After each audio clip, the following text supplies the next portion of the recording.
Hola amigos. Let's talk about the S sound. First, we're going to talk about the basic S sound, the easy one, and then the more advanced one comes after that for you guys who are really trying to improve your Spanish accent to have a really authentic, good accent, almost like a native. I just want to remind you that there's some great materials to practice your pronunciation and to learn your verbs. Underneath the video, check for the Amazon links down there. I'm an Amazon associate, so you're going to find some great links down there for some really good books that I use with my own students. Let's talk about the basic S sound. So we have words like soy, más, listo, pasa. So what happens in Spanish? When there's an S sound, it just sounds like S. So you might be thinking, yeah, so? Well, the problem is if you speak English, we make at least 4 sounds when we use an S in English. And you might think, 4? Yeah, let me show you.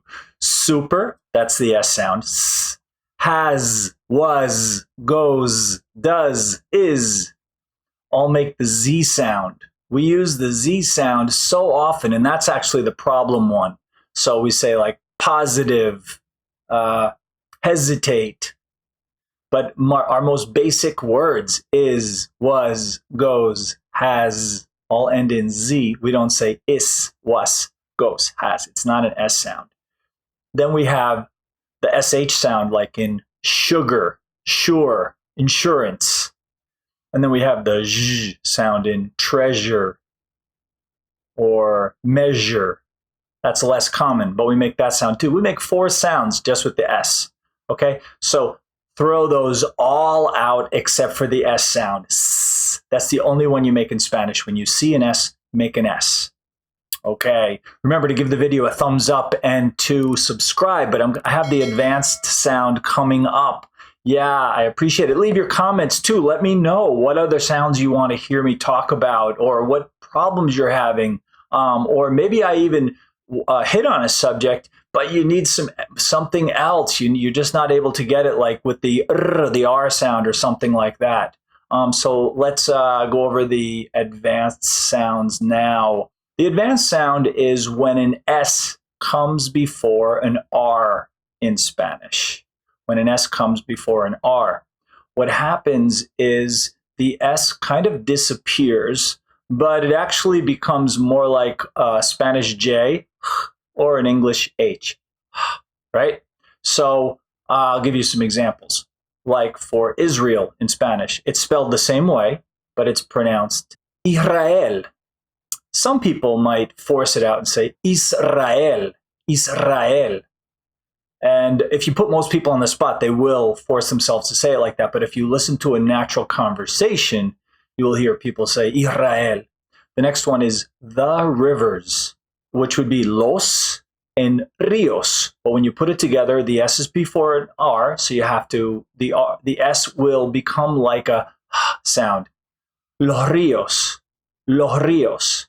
You don't drop it out completely and say los rios. Maybe when someone's speaking quickly, it might sound like that to you. There's just a little bit of a there, so it's los rios, los rios.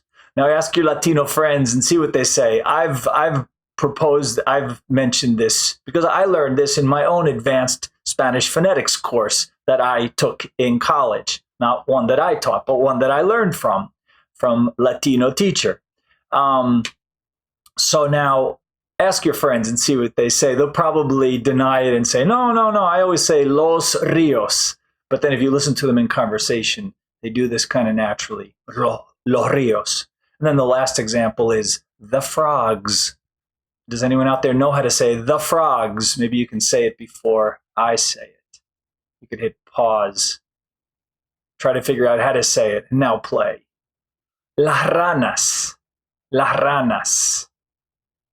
Or las ranas if you slow down and stop and force that S out. But that's probably how you're going to hear it. So the whole reason I teach these things is for you to practice saying it that way. And then when you hear it, you'll understand and you won't get lost. You won't think, what is that word? I've been saying los rios all this time. No one ever told me that native speakers say los rios, las ranas, and Israel. So keep up the practice. and just stick with it. Check out the links under the video. You'll be able to find some great books under there, and practicing with those, reading out loud, and just stick with it. Your accent is getting better. Practice makes perfect.